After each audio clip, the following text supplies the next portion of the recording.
Hello everybody, this is Garrett with Produce Your Freedom. This episode I am going to be cleaning some brass, some 9mm brass for reloading.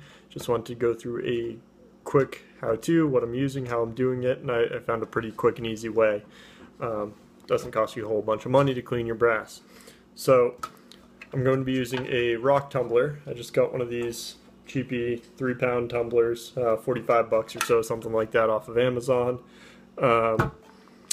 Got that. Didn't actually oil it up per the instructions. They say to oil the bearings and stuff like that. If you end up getting one of these rock tumblers, they expect you to be using for much longer periods of time than we actually need to use them to tumble brass, 12 hours or more.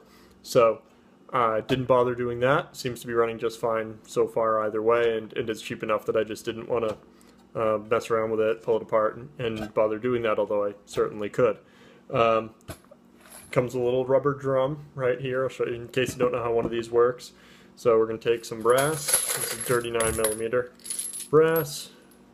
Just get a shot of that over here. Here's your dirty brass, right? You all know what that looks like. And I've actually done this a couple times before. I did get more spotty, almost soap spotty rounds last time around when I did not tumble it as long, or maybe I used a little too much dish soap and it rubbed right off, so I wasn't worried about what this is actually doing to the brass. I deprimed them first. Doesn't really matter. My next batch I probably won't. I know some people are picky about doing that. So anyways, you take this little drum they give you, fill it about halfway, not too much more than that.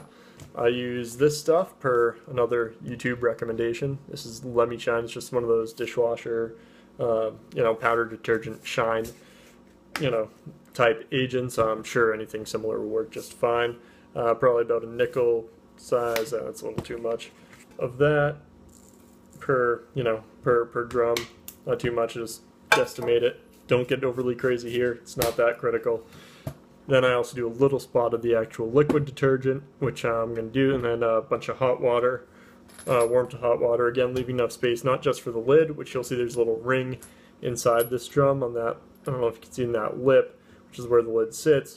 I like to leave a little space below that as well, just so we're not totally filling the thing all the way up and not getting enough agitation going on. So I'll be back in 2 seconds after I just take a quick break and finish the dish soap and water part of this.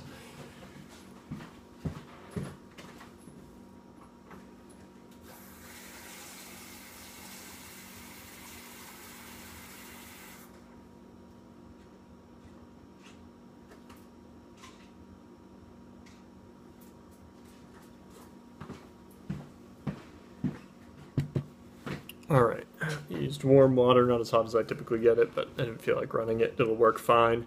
Alright, so then you have this lid. Pretty straightforward process on this. This rubber sits on that shelf I pointed out earlier.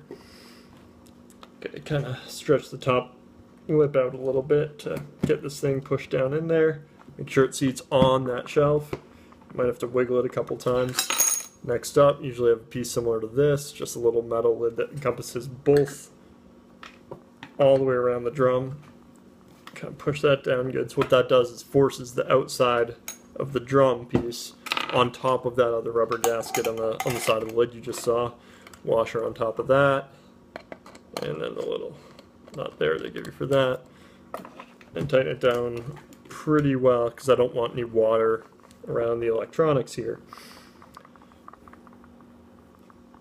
But not so tight I won't be able to get it undone, of course. Alright, that's in place. Pretty straightforward process. Take that, drop it in here, make sure you got it facing the right way. It won't work the other way anyways. Flip the switch.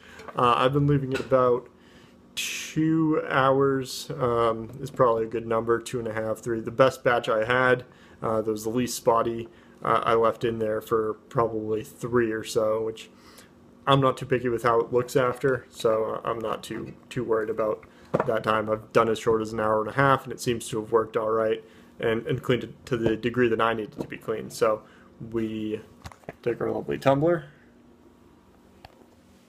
There is a switch on the back, high-tech stuff. We flip the switch, and we let it go for a couple hours. I'm actually going to move this to a different room where it's going to be a little quieter. I just wanted to use this table here, but the other thing I would note is something I want to get for this is just one of those cheapy little light timers next time I'm at the hardware store or someplace that has those. I think would be great. I don't want to leave this thing running, sucking power for 8 hours in the middle of the day when I'm at work, when I don't need it to be, but it'd be nice to be able to kick a batch off since it is a little noisy. I live in an apartment. It'd be nice to kick a batch off when I go to work. Before I go to work, no one's going to be bothered by the sound, and it's going to tick off 2 hours or so later, and I know it'll just be done when I get home. It'll be sitting in some scuzzy water, but largely the debris and everything will be cleaned out of there, and a good rinsing will do just fine. Alright, so typically after I do that, just take a little sieve, dump the water out, make sure you don't have any other dishes in your sink or use a shop sink, whatever you can do, dump it out. Rinse it a few times in the barrel itself, then I'll put it into a sieve, rinse that a few times, and then I just have a plastic tray. I lay it out and let it air dry. Works fine by me. The apartment's dry enough. If you were in a really humid area, you can do it in an oven with the door propped at a very, very low temperature, something like 200 degrees. Shouldn't take, depending on how much you're doing, shouldn't take much more than 15-20 minutes according to what I've read from other people, but I haven't had the need to do that. I've just left it out for overnight or for a day while I'm at work, and it seems to be dry just fine when I'm back. So that was my little video on that. I don't have all my reloading stuff yet, so as I get each piece and dive into this whole hobby, I will certainly be doing more videos on the next step, but I've been collecting the brass for a while, so right now I just wanted to get it all cleaned up and ready to go, and then I have to get some of the other components as well. Hope you enjoyed the video. I have a blog as well. Feel free to check that out and comment, and yeah, have fun producing your own freedom. It's not that hard. This is going to save me money, as always. It's a great way to get free from debt and any number of other things, and it is also going to make my hobby of shooting firearms a lot less expensive. Yeah, that's about it. As far as it'll also allow me the flexibility, of course, to be able to reload when components are a little bit short. So I'll be free from some of the ammo price hikes and gouging and all that stuff that happens whenever there's a big scare here in the US. Hope you enjoyed it. Check out the blog and have a great day.